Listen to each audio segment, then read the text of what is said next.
ಬಿಜೆಪಿಯಿಂದ ಉಚ್ಚಾಟನೆಯ ಬಳಿಕ Yatnal full active ಆಗಿದ್ದಾರೆ. ಇವತ್ತು ಕುಂದಾನಗರಿ ಬೆಳಗಾವಿಗೆ ಶಾಸಕ ಯತ್ನಾಳ್ ಭೇಟಿ ಕೊಡ್ತಾ ಇದ್ದಾರೆ. ಮೊದಲು ಬೈಲಹೊಂಗಲದಲ್ಲಿ ರಾಣಿ ಚೆನ್ನಮ್ಮ ಸಮಾಧಿಗೆ ವಿಸಿಟ್ ಮಾಡ್ತಾರೆ. ಜಯ ಮೃತ್ಯುಂಜಯ ಸ್ವಾಮೀಜಿ, ಪಂಚಮಸಾಲಿ ಮುಖಂಡರು ಸಾಥ್ ನೀಡಲಿದ್ದಾರೆ. ನಂತರ ಮುನವಳ್ಳಿಯಲ್ಲಿ ಆಪ್ತನ ಮನೆಗೆ ಭೇಟಿಯನ್ನ ನೀಡಲಿದ್ದಾರೆ ಯತ್ನಾಳ್. ಅಲ್ಲಿಂದ ಸವದತ್ತಿ ಯಲ್ಲಮ್ಮ ದೇವಿ ದೇವಸ್ಥಾನಕ್ಕೆ ಯತ್ನಾಳ್ ಭೇಟಿ ನೀಡಲಿದ್ದಾರೆ.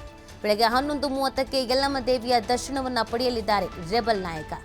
ಯತ್ನಾಳ್ ಅವರ ಮುಂದಿನ ನಡೆಯ ಬಗ್ಗೆ ಸಹಜವಾಗಿ ಕುತೂಹಲ ಇದೆ. ಇದರ ಬೆನ್ನಲ್ಲೇ ಇದೀಗ ಎಲ್ಲ ಕಡೆಗೂ ಭೇಟಿ ನೀಡುವಂಥ, ಕಾರ್ಯಕ್ರಮಗಳನ್ನು ಮಾಡುವಂಥ, ಕಾರ್ಯಕ್ರಮಗಳಿಗೆ ಭಾಗಿಯಾಗುವಂಥ ಕೆಲಸವನ್ನು ಯತ್ನಾಳ್ ಅವರು ಮಾಡ್ತಾ ಇರೋದು.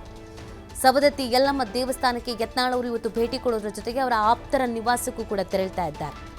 ಯತ್ನಾಳ್ ಅವರ ಈ ನಡೆ ಯಾವ ಸಂದೇಶವನ್ನು ರವಾನೆ ಮಾಡ್ತಾ ಇದೆ, ಯಾರಿಗೆ ಅನ್ನೋದೊಂದು ಪ್ರಶ್ನೆ ಇದೆ. ಯಾಕಂದರೆ ಸದ್ಯಕ್ಕೆ ಯತ್ನಾಳ್ ಅವರು ಏಕಾಂಗಿ ಆಗಿಬಿಟ್ಟಿದ್ದಾರೆ.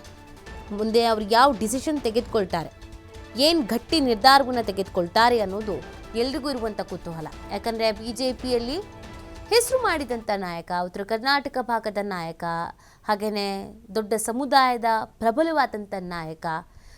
ಪಕ್ಷದೊಳಗಡೆ ಏನಾದರೂ ಸಮಸ್ಯೆಗಳಿದ್ರೆ, ತಪ್ಪು ಮಾಡಿದ್ರು ಅದನ್ನು ನೇರವಾಗಿ ಕಡ್ಡಿ ಮುರಿದ ಹಾಗೆ, ಮುಖಕ್ಕೆ ಹೊಡೆದ ಹಾಗೆ ಹೇಳ್ತಾ ಇದ್ದಂಥ ನಾಯಕ ಇವತ್ತು ಏಕಾಂಗಿ ಆಗಿಬಿಟ್ಟಿದ್ದಾರೆ.